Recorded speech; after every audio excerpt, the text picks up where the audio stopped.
Olá a todos, é um prazer estar com vocês aqui hoje na cidade de Niterói, né? E a gente está aqui com a itinerância do Encontro de Cinema Negro Zósimo Bubu, Estado do Rio de Janeiro, passando pela cidade de Niterói e hoje na mesa Potências Negras ontem e hoje, né? Nós vamos conversar com duas pessoas que são super importantes para a cidade de Niterói, que são professores da Universidade Federal Fluminense e tem muito a contar para a gente dentro dessa área, desse tema. Então, vamos estar com a professora doutora Ana Paula Alves Ribeiro, que ela é antropóloga, professora adjunta da Universidade do Estado do Rio de Janeiro, Faculdade de Educação da Baixada Fluminense, Departamento de Formação de Professores.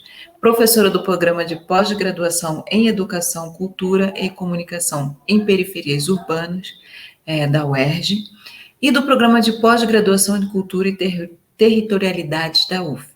Coordena o Laboratório de Experimentações Artísticas e Reflexões Criativas da Cidade, Saúde e Educação, na FEBEF, UERJ, e coordena desde 2019 o programa de extensão do Museu Afrodigital no Rio de Janeiro, também da UERJ, fazendo também parte do Conselho Curador e de redação desse museu. Também, Ana Paula é a nossa curadora desde as edições de 13 e 14 anos dos Encontros de Cinema Negro, Zósimo Bubu, Brasil, África e Caribe e outras diásporas. Outro professor, doutor, que vai estar com a gente é o professor Júlio Tavares, do Departamento de Antropologia da Universidade Federal Fluminense, graduado em História pela Universidade Federal Fluminense, mestre em Sociologia pela Universidade de Brasília, doutor em Antropologia pela Universidade do Texas, em Austin, com estágio pós-doutoral no Centro de Estudos de Música Negra em Chicago. Coordena o LEC UF e coordenador também do Laboratório de Estudos Negros, PAC, UFRJ. É professor coordenador do 10º e do 11º Encontro de Cinema Negro Brasil, África e Caribe e outras diásporas, né, Zósimo Bubu, junto à Universidade Federal Fluminense, em parceria com o Centro Afro-Carioca de Cinema. Sejam bem-vindas à nossa mesa. É um Olá, super prazer receber vocês aqui na cidade de Niterói, de forma virtual. muita alegria estar com vocês, né, para a gente debater. Enfim, e esperamos que vocês aproveitem o programa, o debate. Obrigada, Janaína. Júlio, muito bom estar numa mesa com você. Muito obrigado, Ana, aí, pela presença, né, ladeando esse momento interessante, que é de investir um pouco na memória cultural, acadêmica aqui da cidade de Niterói. Obrigado, Janaína, pela abertura, pelo convite, pela maestria com que você conduz a nossa conversa. Obrigada. E vamos começar com a professora Ana Paula. E Ana, eu gostaria que você falasse, se apresentasse, falasse de você e do seu trabalho, por favor. Obrigada. Bom, eu sou cientista social, né, com mestrado em Ciências Sociais e um doutorado em Saúde Coletiva. A minha formação ela é bem híbrida, os meus interesses são muito amplos. Basicamente, eu tenho trabalhado nos últimos anos com cultura afro-brasileira, né, relações étnico-raciais, educação, e principalmente é um pouco disso que a gente vai conversar hoje, sobre cinema e cidade. Né? Minha pesquisa ela gira em torno das relações entre antropologia, cinema e cidade, e pensando especificamente as questões relacionadas, né, a lugares e territorialidades. A minha pesquisa se chama Múltiplas Imagens da Cidade, né, relações no Rio de Janeiro, perpassando cinema e outras mídias. Então, essa pesquisa, ela, na realidade, ela foi construída a partir do início dos anos 2010. Eu a faço desde 2012, desculpa, 2013 aproximadamente. E é uma pesquisa que me é muito cara, porque eu tenho efetivamente feito, né, ao longo desses últimos anos, um certo levantamento sobre filmes relacionados a cidades, né, pensando primeiro o município do Rio de Janeiro, mas depois também abrangendo outros municípios e fazendo relação com outros lugares também, né? De alguma maneira, eu penso o estado do Rio de Janeiro, mas também tenho pensado, por exemplo, Recife e tenho pensado também New Orleans, nos Estados Unidos. Por conta da pesquisa, a metodologia que eu tenho empregado, né, basicamente, é uma certa etnografia de festivais de cinema. Então, desde 2012 para 2013, eu acompanho festivais de cinema, justamente, né, nessa região metropolitana da cidade, na própria capital, né, do Rio de Janeiro, buscando especificamente o quê? Filmes que se relacionem com o espaço urbano. E, de muitas maneiras, pensando quem são esses diretores, quem são essas diretoras, né, como se constroem roteiros, como que essas cidades estão sendo pensadas como paisagem, como, na realidade, as cidades elas são palco de existências e resistências, e num sentido mais, né, amplo, né, e muito mais recente, esse é um objetivo recente da pesquisa, é tentar entender a existência das pessoas negras, como elas são representadas nesses filmes sobre o urbano. Em grande parte porque nos anos 2000, quando eu ainda estava construindo minha pesquisa de doutorado, que era uma pesquisa relacionada à violência, eu percebia que, basicamente, os filmes, né, que representavam o Brasil, o Rio de Janeiro, eram filmes que, muitas das vezes, eram filmes sobre violência, no qual as populações negras estavam ou subrepresentadas ou representadas de maneira, né, subalternizada. Papéis, às vezes, muito difíceis, sempre construídos em torno de um discurso sobre violência, e isso acontecia muito mais na ficção, por exemplo, do que nos documentários, né? Nos documentários eu acabava percebendo que existia um maior olhar, uma maior preocupação, às vezes, de retratar personagens, de retratar questões culturais. Então, tem uma gama enorme de personagens relacionados à cultura afro-brasileira mesmo, à cultura afrodiaspórica, dependendo da chave que a gente for trabalhar, e principalmente relacionados às questões musicais, às questões afro-religiosas, né?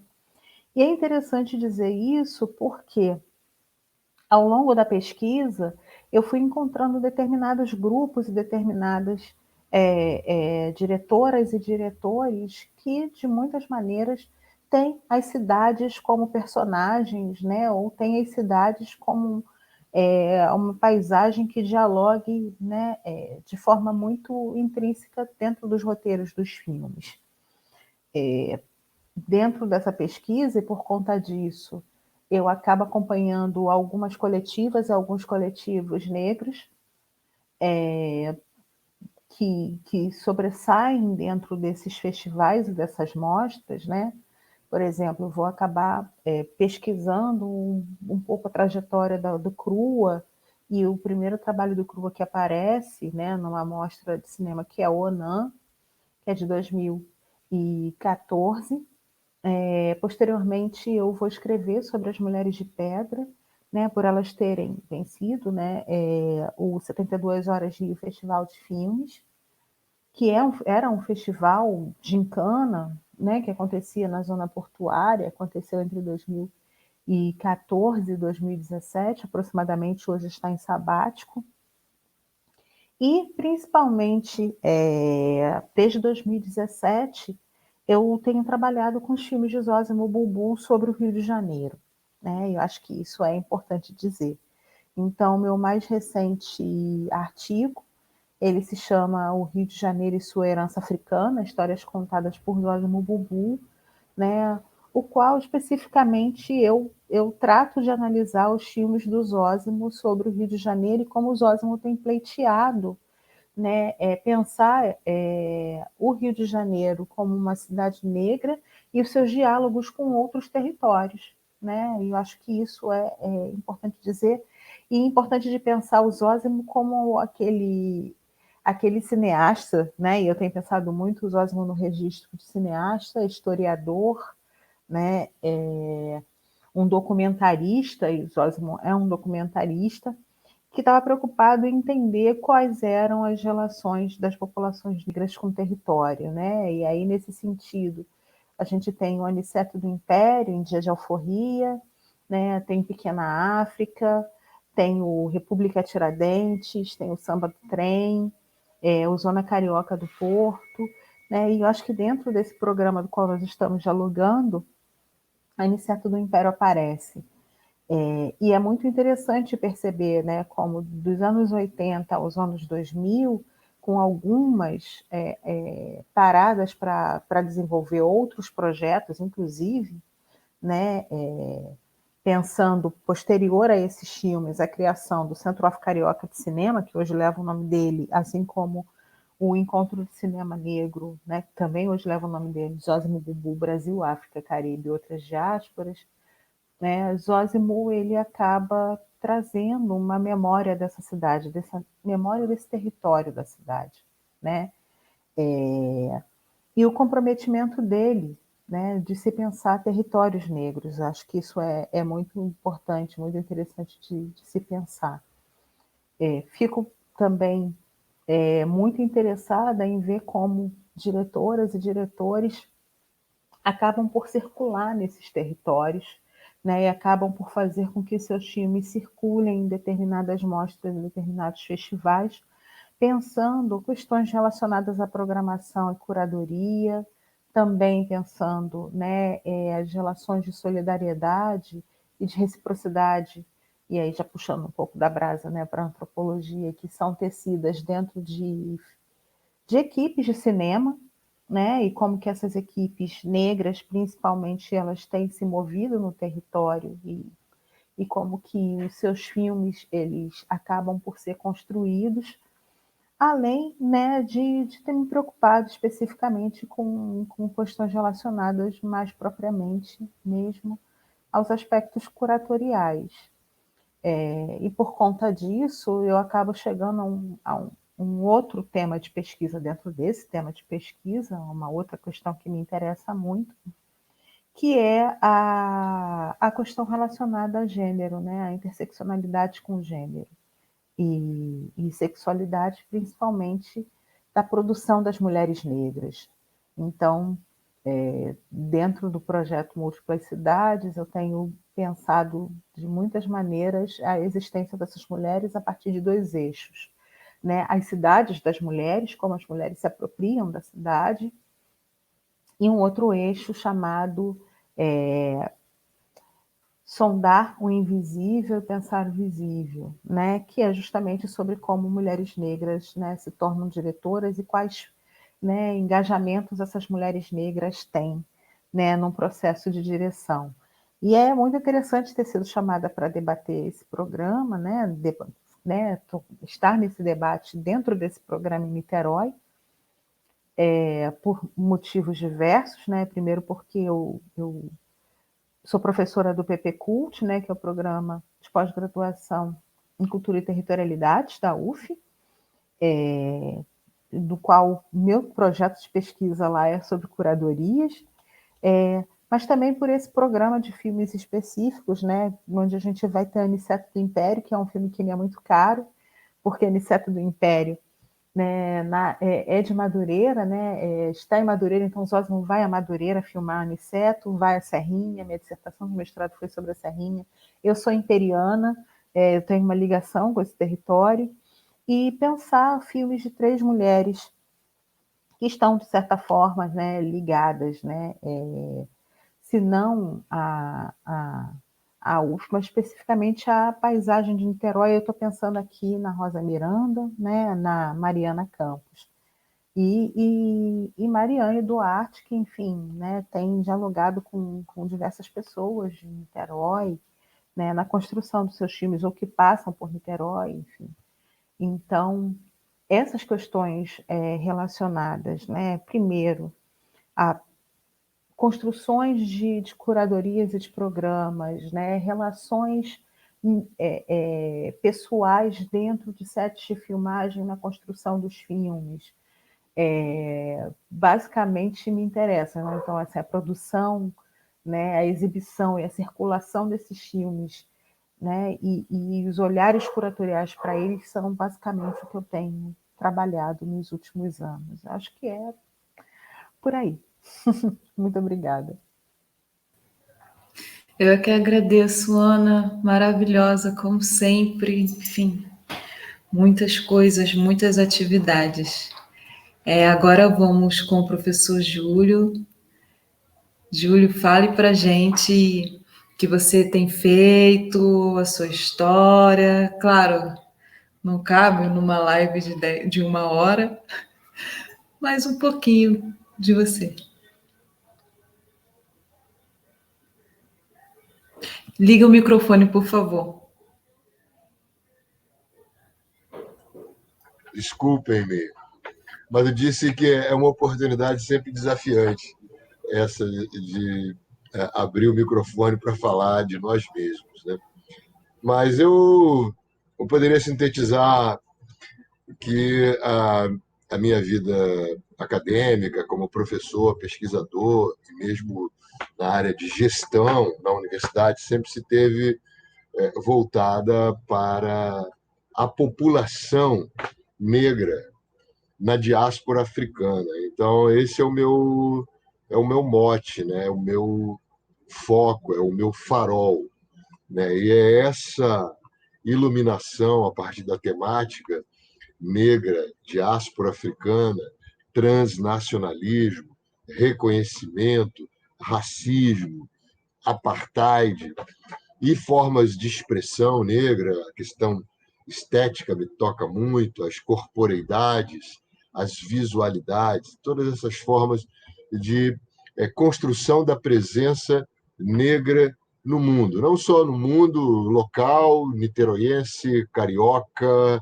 brasileiro, sul-americano, no Ocidente, mas como esta presença africana, racializada, negra, ela se deu e como ela se comporta dentro desse momento que nos é muito caro, que é esse momento político dos últimos 130 anos, digamos assim, que é o momento dessa pós-abolição inacabada.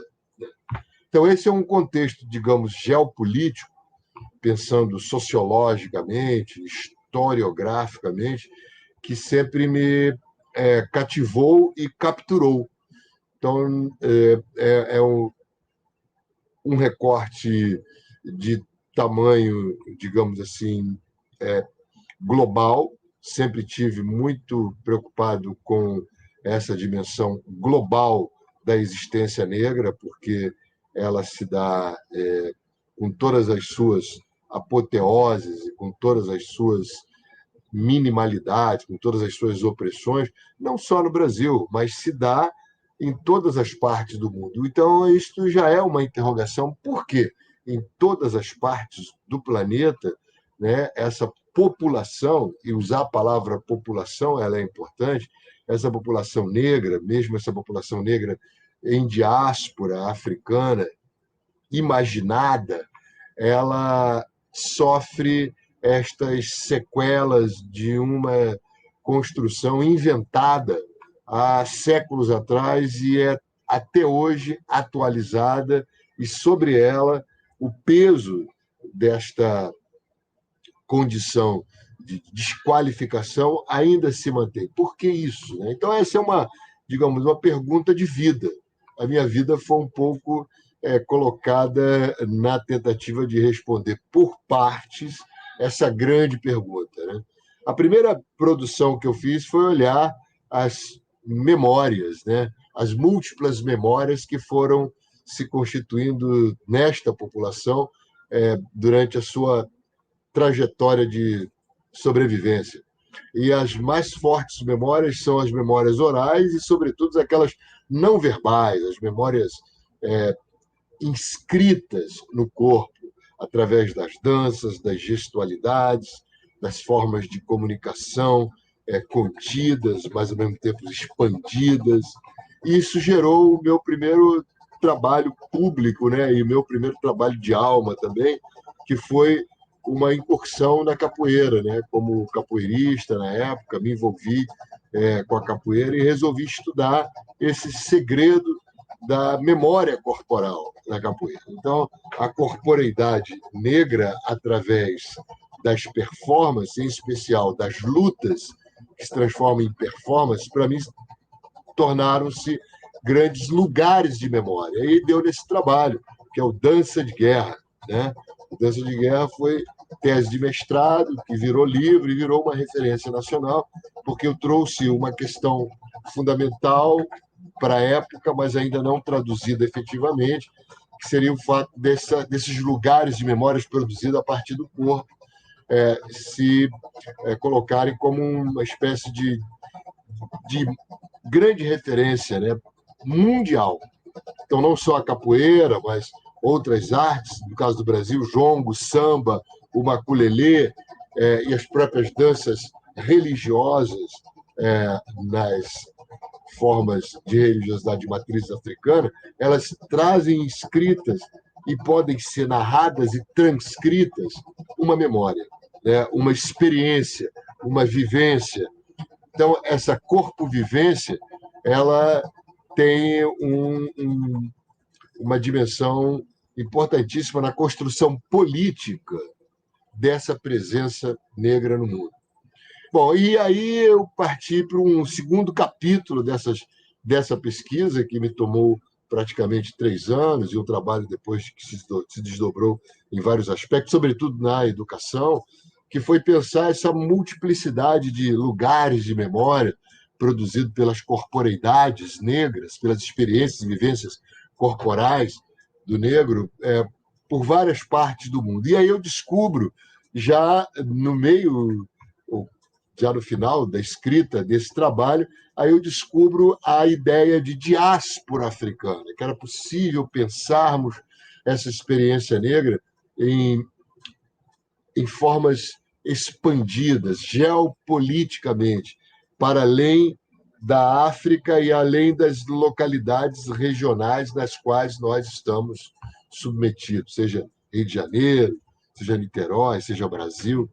E eu comecei a pensar essa dimensão macroscópica que é da diáspora africana e as múltiplas culturas negras africanas em diásporas, como elas se tensionam, como elas se amalgamam, se juntam, promovendo novas formas culturais. Então, passou a ser diáspora africana e as interculturalidades negras um grande desafio para mim. Então, foi assim um momento da geopolítica das experiências negras que gerou a minha tese de doutorado.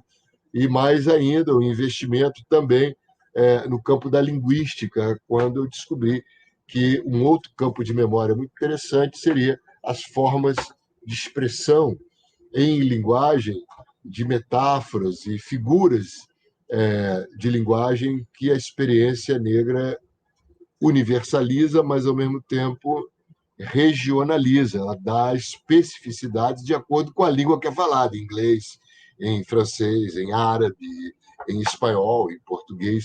Então, vamos ter palavras-chave que vão traduzir essa vivência, essa existência negra em diáspora. Eu comecei a mapear um pouco isso, e isso não só deu a minha tese de doutorado, né, trabalhando duas ideias de linguagem muito forte no campo da resistência negra, que é a ideia de ginga e a ideia de cool para os brasileiros ginga, para os americanos a ideia de cool como portais, né, que imaginam formas de presença, né, grandes entradas no imaginário negro para produzir presença específica nesses ambientes nos quais essas populações se desenvolveram nos Estados Unidos, no Brasil, mas isso vai se dar em várias outras partes do mundo, em vários idiomas também.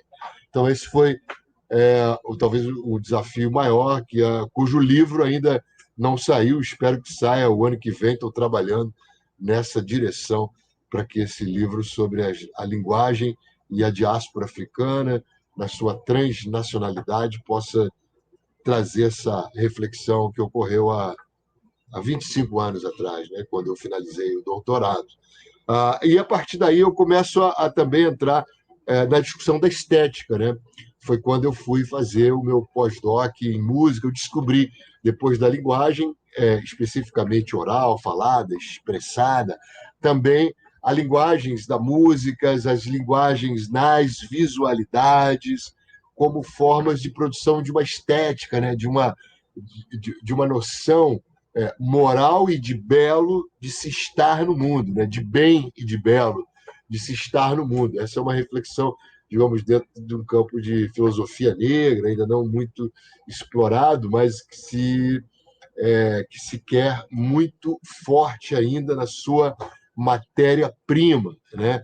A gente vê as corporeidades, a gente vê e percebe as musicalidades, a gente vê, sente e percebe as visualidades negras, e elas são territórios fantásticos, entrecruzados e de memória, e não só de memória, mas também de referências nessa memória, dessas questões morais, dessas questões do bem, das posturas que indicam presenças e éticas muito fortes para essas vivências na diáspora africana.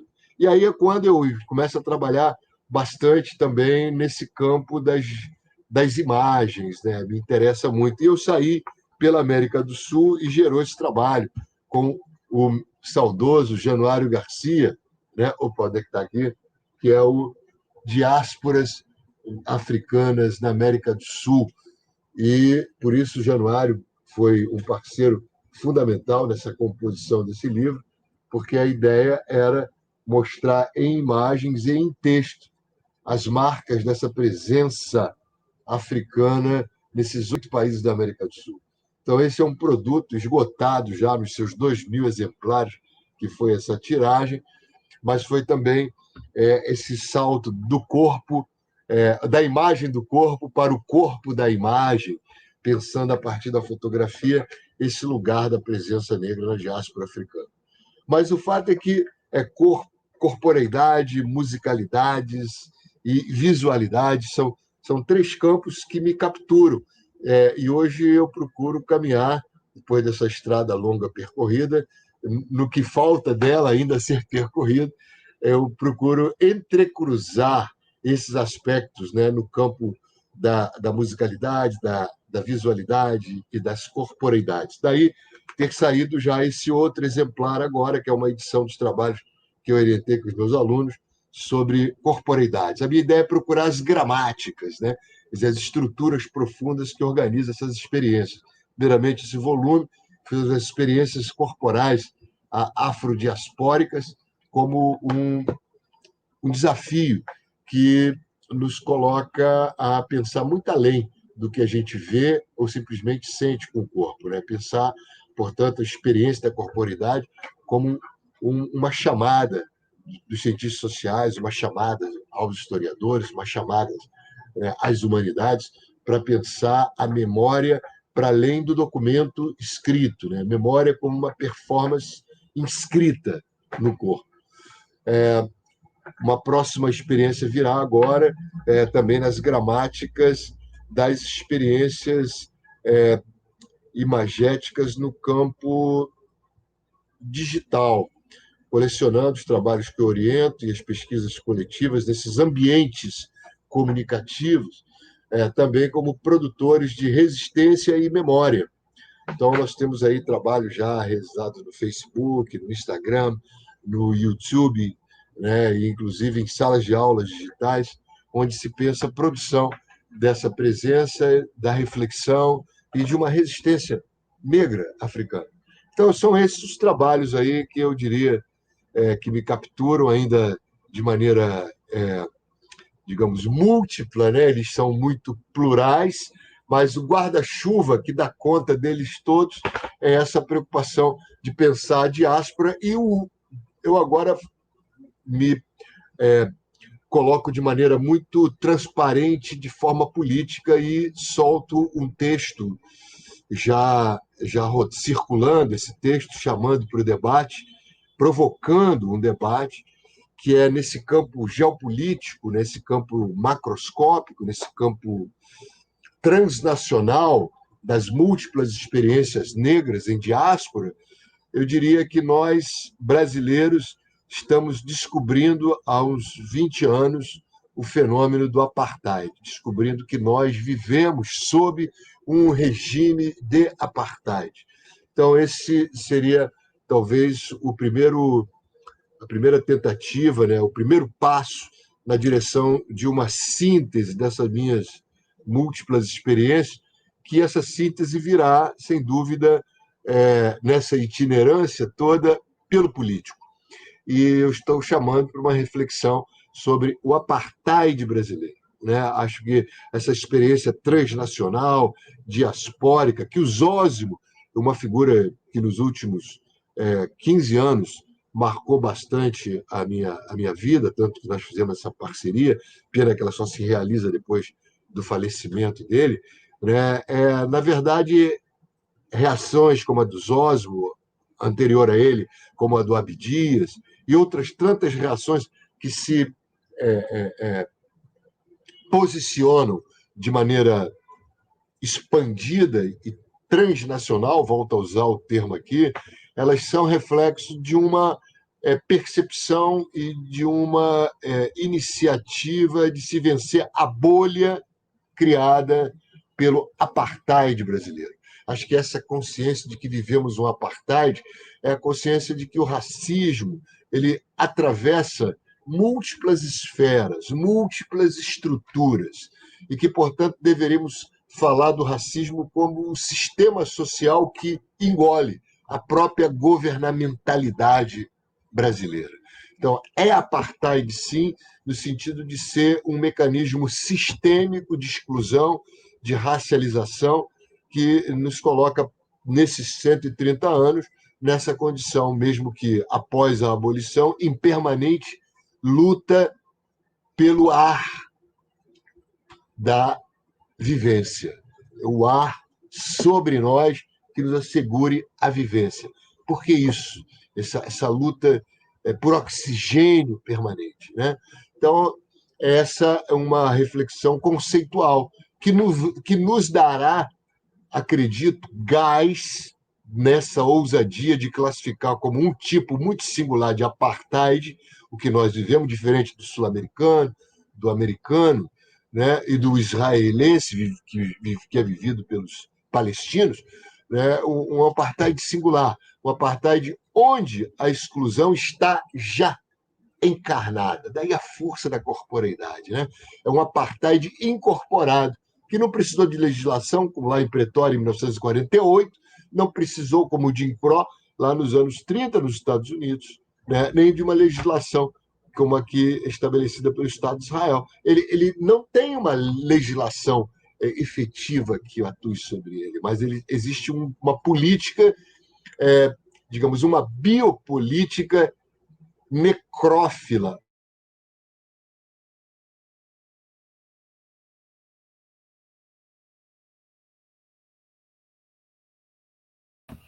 Opa, o Júlio travou aqui para mim. Dos negros.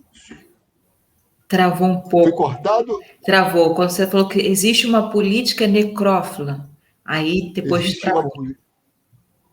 Posso continuar? Existe uma política necrófila, que é o de naturalizar os corpos a serem abatidos. E, nesse contexto, esses corpos a serem abatidos são os corpos negros. Esse é o apartheid brasileiro. Um apartheid incorporado, naturalizado, banalizado no nosso cotidiano. Acho que esse é o percurso aí que me permitiria sintetizar as minhas experiências e as minhas tentativas de contribuir para uma reflexão sobre essa presença negra no nosso mundo da vida. Acho que esse tema que você falou do apartheid, realmente, a gente sempre viveu, né, isso, enfim, e está cada vez pior. Enfim, muito... Bom, vamos dar continuidade. Eu voltei porque eu falei, gente, Júlio, como sempre, dando aula. Então, assim, anotando tudo, Júlio. Não, eu estou um pouco impactada, assim, porque assim, a gente vivencia, a gente sabe que a gente vive numa sociedade que há, sim, apartheid. Você entra numa loja, você é seguida, sim. Um restaurante, não adianta você ter dinheiro, não adianta você ter educação. Não. Milton Santos falava que quando eu estou na rua, eu sou um negro, eu não ando com meu diploma na testa. Então, você pode ter a formação que for, você é uma pessoa preta. Então... Acho que precisamos conceituar. O conceito tem um papel importante para que a gente bote tudo junto. Essa é a função do conceito, né? A função do conceito é compactar e produzir uma ideia que abrace as múltiplas determinações que estão ali contidas. Então, quando você fala quando você usa um conceito, ou quando você fala que alguma coisa merece ser conceituada, porque ela é muito ampla e ele pode oferecer as inúmeras possibilidades de saídas daquilo que engolfa a situação que ele quer cobrir como um guarda-chuva. Então, acho que está na hora de a gente dar um nome a essa... que a gente fica dos nomes provisórios. Né? A gente vive uma situação de exclusão, é desigualdade racial, é racismo, é uma pós-abolição não acabada. Cara, quantos nomes a gente tem para isso? Vamos chamar isso de uma maneira efetiva, e existe já um nome no campo da ciência política que dá conta para isso. Né? Quando você tem produções de exclusão, né? de constituição de populações à parte, apartadas, onde ela tem autonomia. Porque eu vou falar, mas o apartheid, aquelas populações lá na África do Sul, negras, que viviam nos núcleos considerados exclusivamente negros, eles tinham a autonomia deles. Ué, aqui também. As favelas têm a sua autonomia. Não tem nenhuma presença do Estado lá, senão para reprimir. Ué, assim era na África do Sul também. Elas se autorreproduzem por si só, tanto que há uma disputa de fora, né? Ou vai a polícia disputar o poder junto com a milícia, ou vai o narcotráfico disputar o poder com a milícia ou com a polícia. Há uma disputa de quem vai governar aqueles lugares, porque não há governo naqueles lugares. Então, são lugares de desgoverno, são lugares de autonomia. Só que a própria comunidade nunca conseguiu, ela não é para fazer isso. Não é a ela que cabe, não deixam-na dirigir a sua própria vida. Os bantustões seriam essa a condição. A alegação do apartheid da África do Sul: nós somos diferentes de vocês, então vamos deixar vocês viverem a vida de vocês e nós vamos viverem a nossa, diziam os brancos para os negros.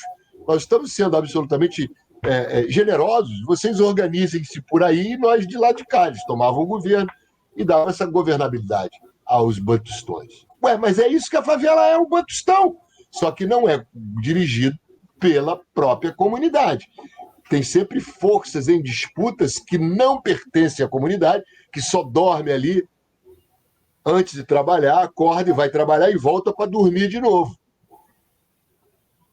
E não só ali, não só na favela, mas outros bairros que vivem também sob esse mesmo tipo de alegação, de ausência de governabilidade. Ela é sempre exterior. Hoje nós temos uma clara aliança das milícias com as forças institucionais para governar as favelas e as disputas de interesses que existem por lá. Agora, a gente precisa dar um nome nessa história, entendeu? Porque isso vai permitir que a gente defina políticos. Quando se tem um nome conceitual forte e abrangente, aí você tem uma caracterização. Se você tem uma caracterização, aí você passa a ter possibilidade de definição clara de políticas.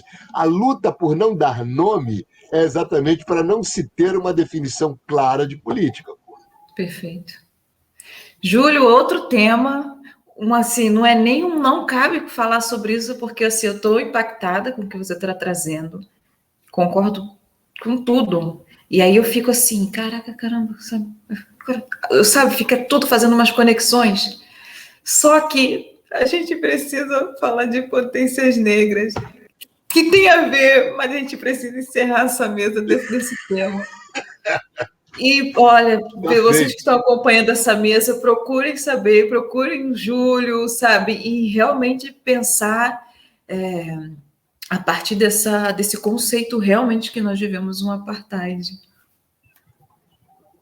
Mas eu preciso encerrar essa mesa aqui dentro do nosso tema.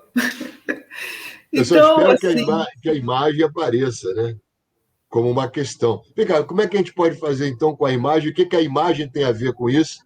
E o que, que a imagem traz de contribuição, ou melhor, as visualidades negras, para ser bem preciso, para quebrar a vidraça do apartheid? perfeito. Total, Eu acho que total. dentro do que você está falando, é já falar com a professora Ana Paula sobre essa questão da memória, né? A importância de se trabalhar a memória. Porque o que o Júlio está trazendo sobre apartheid, a gente precisa entender o que aconteceu lá atrás, fazer essas analogias para poder trazer coisas hoje. Então, qual a importância de pesquisar a nossa memória, que é algo que que sempre nos é negado, né?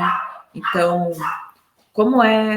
queria muito que você falasse a importância da gente manter nas nossas memórias. E aí, não só assim, a memória universal, a memória da minha família, sabe? As nossas memórias que são particulares e são universais. Acho bacana você perguntar isso, João, porque acho que de muitas maneiras, né, é algo que eu tenho também me debruçado, enfim, e que gira em torno dos meus interesses, né? Puxando um pouco a sua pergunta, né, e o que o Júlio, né, apontou, eu acho que a gente tem aqui alguns caminhos de construção, né, que são caminhos políticos, de disputa de editais, de disputa de políticas públicas, de capacitação cada vez maior da população negra, principalmente das pessoas que estão interessadas e que trabalham com audiovisual, né? Não apenas, e aí eu gosto quando o Júlio fala do campo das visualidades, porque a gente não está pensando apenas, né, cinema, a gente pode estar pensando TV, pode pensar artes visuais, enfim. E é muito interessante também como a gente começa olhando para o que a gente tem. Eu acho que isso é importante também de apontar, né? Então, quando a gente fala, né, desse aspecto da memória das populações negras, quando a gente fala do aspecto da memória familiar, né, de quem nós somos, eu fico pensando muito no que tem sido produzido mesmo em termos de potência, né, e de referência para a gente projetar futuros. Então, acompanhando o trabalho, né, da Yasmin Tainá, por exemplo, com um dos últimos filmes dela, com Fartura, que trabalha com imagens, né, de arquivo, com acervos familiares para mostrar a questão, né, da sociabilidade em torno, né, da mesa, da comida, enfim, das famílias negras, da existência das famílias negras, eu acho que é um aspecto importante, mas os vários trabalhos, por exemplo, que também vão pensar, né, arquivos, acervos, e aí arquivos não são só os arquivos visuais, né, mas arquivos sonoros, né, fotografias de família, documentos públicos, o filme, por exemplo, da Everlane, Quilombo é esse, né? É muito interessante para a gente pensar, né, essas questões relacionadas à memória de um território, né, que é um território familiar que a gente está falando, né, de populações quilombolas, no Sergipe. Fico também pensando no trabalho belíssimo, né, que está entre as artes visuais, mas também pensado pelo cinema, da Aline Mota, que vai olhar para a memória da família dela e vai perceber que a história da família dela e os arquivos que contam a história da família dela podem contar qualquer história na diáspora. Na realidade, é disso que a Aline também está trazendo. Né? Então, tem um trabalho belíssimo relacionado à fotografia, né? Com exposições em várias partes do mundo, né? Mas também um acervo, né, pensado para o suporte visual, né, para o suporte audiovisual, que são os filmes, E fico pensando que nos últimos anos, né, já um pouco falando dessa entre experiência, entre a questão da curadoria de cinema e estar no Museu Afrodigital, a virtualização dos acervos, né? A virtualização dos acervos ela é fundamental para a gente entender alguns processos, né? E principalmente algumas histórias. Então, eu acho que isso também é importante dizer. Uma vez eu ouvi o professor Jair Ramos, da Unirio, apontando isso, e para mim foi assim muito certeiro que a forma como a gente lida com os nossos acervos, eu não estou falando a gente, população negra, né? Estou falando a forma como o Brasil lida com os acervos e com os arquivos relacionados às populações negras, melhor dizendo, é racismo, né? E acho, né, se a gente vai dialogando aqui com o professor Júlio, que sim, eu acho que isso também é um reflexo do que ele está chamando do apartheid, enfim. E é muito importante da gente pensar como a gente lida com esses arquivos e como a gente lida com esses acervos. Então, né, já vou finalizando, acho que eu já estou, né, já batendo o tempo da resposta. Fico pensando da importância da gente ter, por exemplo, a virtualização do acervo do Abdias e um museu relacionado à obra do Abdias, né? Como vem sendo construído, né? Ou recentemente todo um trabalho feito com a memória do Itamar Assunção, né? E como que isso vai para a rede. Fico pensando em todo o trabalho de construção do acervo do Zósimo Bulbul, feito pelo Centro Afro-Carioca de Cinema e produzido e coordenado pela Bisa Viana, né? Então, assim, só para falar de três acervos, né? Itamar, Abdias, Zósimo, mas também é importante ver, né, como que esses acervos eles são pensados desde pessoas públicas, né, que a gente tem em Januário, o site do Januário está no ar, né, a gente tem toda uma mobilização em torno da memória de Lélia Gonzalez e de Beatriz Nascimento, por exemplo, mas como também essa questão ela precisa ser tocada com as nossas famílias e com as pessoas comuns, né? Pessoas comuns, né? Lidar com a memória do ordinário também é fundamental para a gente entender quem nós somos e para onde nós vamos, o que a gente está construindo, né? Porque memória, ela não é só passado, memória ela também é futuro. Eu acho que isso é fundamental da gente ter no horizonte. Perfeito, Ana. É isso. Memória não é passado, memória é futuro. Até que para a gente. É o Sankofa, né? Você tem que olhar para o passado para construir o futuro. Enfim. Obrigada, Ana. Professor Júlio, nessa questão mesmo do estudo da pesquisa de memória, como que como você como antropólogo que estuda as pessoas, né, a sociedade, essa importância desse estudo das nossas histórias? Queria muito que você falasse sobre isso.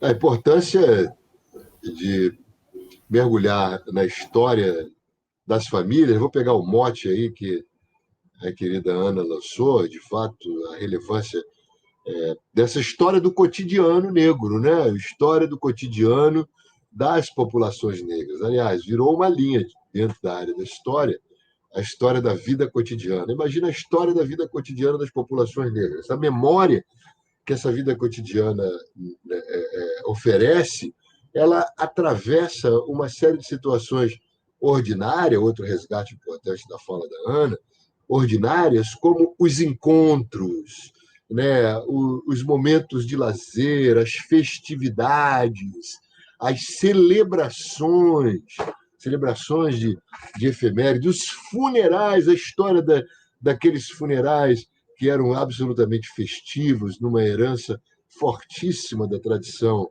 africana, né? Onde você bebia e comia o morto, ao mesmo tempo ria e chorava, lembrando das situações que eram familiares, né? Que atravessavam a tua experiência de vida com o morto. Pô, tinha um nome que aqui estou tentando lembrar, mas me escapou profundamente agora o nome manifestações, né, de celebração. Gurufim, exatamente, Gurufim. Pô, o Gurufim é uma. Eu não vi, olha, eu desconheço, pode ser ignorância minha. Ana, por favor, me aponte algum filme que faça uma espécie de viagem no tempo dos Gurufins. Eu vivi muitos Gurufins, sendo um morador de Ramos, né, da República de Ramos, vizinho ali do Cacique de Ramos, do Bira, daquela galera toda. Pô, eu vivi muitos Gurufins na, na minha infância, onde íamos para lá para comer o pão com mortadela que ia rolar, o café com leite, os coroa, a cachaçinha, a cerveja. Então, essas situações são fantásticas, são lugares de memória. Mas todos já se foram, aqueles que viveram o Gurufim estão com idade bastante avançada, né? Então, na verdade, é um lugar de memória interessante, mas deve existir arquivos fotográficos, deve ter algum memorial, alguns curtas sobre essas situações. Só isso já seria uma matéria fantástica a ser revelada, né? Então, esses lugares de memórias que marcam os encontros, as experiências de convívio da população, são materiais importantes para aquilo que na antropologia, para a história, para as ciências humanas, se constitui como a fina flor, né, na produção da memória, que é organizar o grande imaginário, né, o mosaico que dá conta da imaginação negra na sua produção e na sua transformação, como ela foi produzida, como ela foi constituída e como ela se mantém até hoje, né? É o imaginário, na verdade, o resultado da questão da memória. A memória nos ajuda a reconstituir o imaginário, né? Toda aquela dimensão que é organizada pelas experiências sensoriais, lúdicas, visuais, perceptivas, corporais de uma população. E o imaginário negro ele está agora sendo realmente ativado, né? As experiências sensoriais vão desde esses encontros até as poesias, né, as lavraturas todas que possam dar conta disso. Então, respondendo à tua pergunta, essa é a relevância do estudo da memória, né? Não é só trazer a lembrança, mas ajudar a reconstituição do imaginário dessa população que você investe na organização da memória. Esse era o objetivo aí. Foi ótimo. Quando você falou, eu lembrei do filme da Dandara, que é Gurufim da Mangueira, tem no YouTube, é um filme de 2000, dos anos 2000, estava no primeiro Olha, encontro. Por isso que isso ficou muito na minha cabeça, que foi a primeira vez que isso foi dado o nome para mim, porque eu estou acostumada. É isso que você falou, gente, os velórios eram, nos anos 80, eu participei de vários, era acontecimento. A gente eu era criança, eu ia para comer. Eu não fazia ideia, para mim não estava muito importando que tinha uma pessoa morta ali, mas era o momento que a gente comia super bem, sabe? E tinha rodinha de piada, carteado. exatamente. Maravilhoso. É Isso mesmo, é isso maravilhoso. mesmo. E há um livro, né, que é um livro famosíssimo, né, do historiador importante, que é o João José Reis, chamado A Morte é uma Festa, né, que é um livro que, de certa maneira, resgata esses aspectos que nós estamos aqui falando, mas é no outro cotidiano, cotidiano da vida baiana. Então, nós temos aí já algum material de referência, mas é muito forte. Quer dizer, precisamos levar em conta essa meta, né? A memória ela é um farol da imaginação. Como é que nós nos imaginamos, como nos imaginávamos e como temos mantido o que se manteve, o que foi alterado e o que foi reinventado nesse campo da imaginação.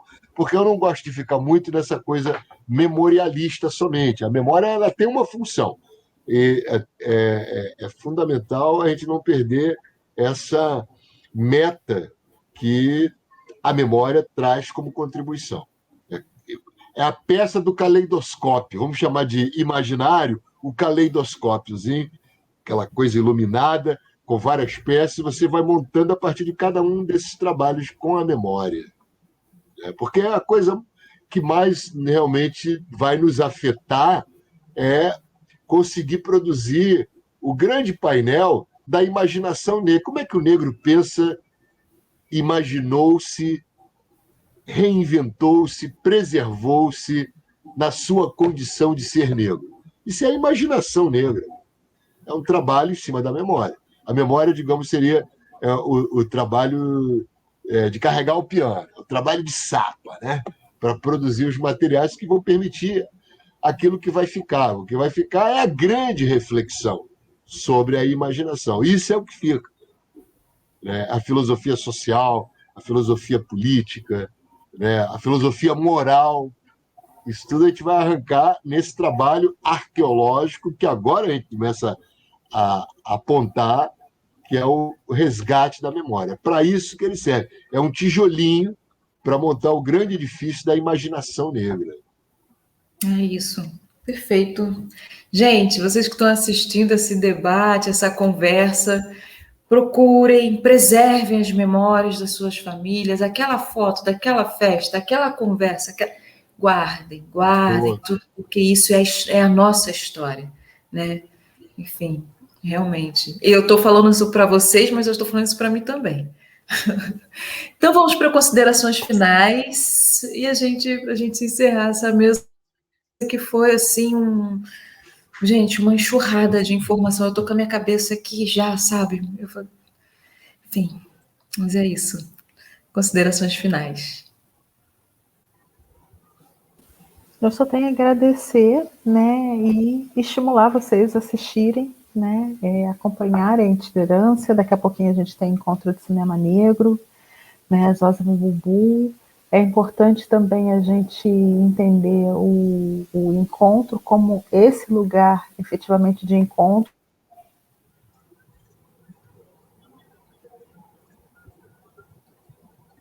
Eu acho que a Ana travou. Ou fui só eu? Não, eu tô ligado aqui. Ai, tá. Gente, a Ai, Ana travou. Aninha, volta, Aninha. Volta, Ana, volta, Ana. Então, Júlio, vamos para você, porque Então, tá vamos embora. bem. Vamos com você e eu tento contato com a Ana. Não, Acho que ela caiu. tá voltando, hein? Caiu de vez agora. Ah, Voltou. voltou, pronto. Você estava falando do encontro, da importância da gente ver, de Zosa. Exatamente. Encontro como lugar de encontro. A internet me deu uma banda, mas não importa. Sim, normal. Normal. Mas o que eu dizia era justamente também de entender o encontro, né? Tudo que é produzido no entorno do encontro dessa memória, também como um lugar de pesquisa, um lugar de entender a memória do cinema preto no Brasil, do cinema negro no Brasil, né? Encontro como uma importante janela para esse cinema e para essas imagens, né? Para entender também o cinema enquanto documentação, enquanto documento, né? Das nossas existências, né? Das nossas imaginações, como o Júlio bem apontou. E É agradecer. isso. Perfeito. Eu não tenho muito a agradecer. Aliás, tenho muito a agradecer e nada a acrescentar. Eu acho que apenas destacar e reiterar que privilégio é poder ter esse encontro, né, com você, Ana, para conversar, escutá-la, com você, Janaína, mais uma vez a gente trabalhando junto.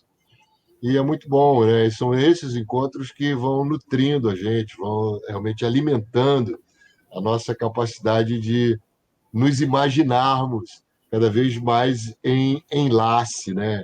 Cada vez mais numa grande rede produtora de desejos, de potências, de reconhecimentos sobre nós mesmos, negros.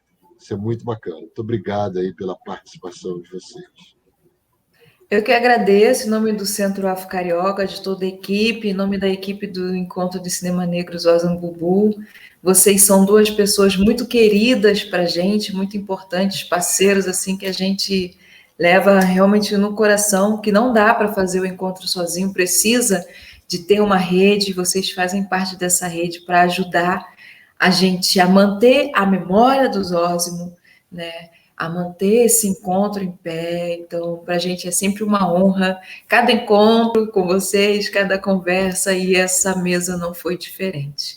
Então, agradeço a vocês pela disponibilidade, agradeço a você, público que está aí nos acompanhando. Isso vai ficar também salvo no nosso Facebook para que a pessoa possa conferir, ouvir de novo e acompanhar, né? Esses dois mestres que estão aqui, que são pessoas que eu aconselho que acompanhe e procure saber.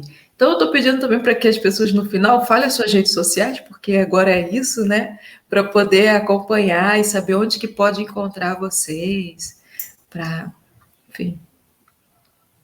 Bom, eu não tenho mais Facebook. Eu fugi do Facebook, mas eu tenho um Instagram. Meu Instagram é Ana P. Alves Ribeiro. É um Instagram fechado, mas me adiciona que eu coloco para dentro. Né? Manda uma mensagem. Diária. Manda uma mensagem, diz um oi.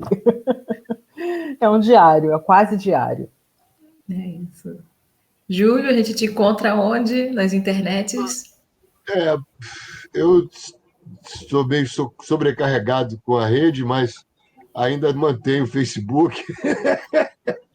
O Instagram eu também estou meio tímido nele também. No Instagram é Júlio César de Tavares, professor, prof. Mas o Facebook eu sou mais ativo, Júlio Tavares, no Facebook. Então, são esses dois canais. Um mais ativo e o outro mais tímido. Perfeito, gente. Muito obrigada. Então, sigam, procurem. Precisar de precisa de uma referência, já sabe onde encontrar. É um prazer e é isso. Até a próxima. A gente ainda está em Niterói, ainda vai passar por outras cidades. Enfim, continue acompanhando aí a nossa itinerância do Encontro de Cinema Negro. Muito obrigada. Obrigado, boa noite. Tchau, gente. Obrigada. Um prazer. Júlio, Jana, foi um prazer. Tchau. Beijo, querida. Beijo, queridas. Tchau, Janaína. gente. Tchau.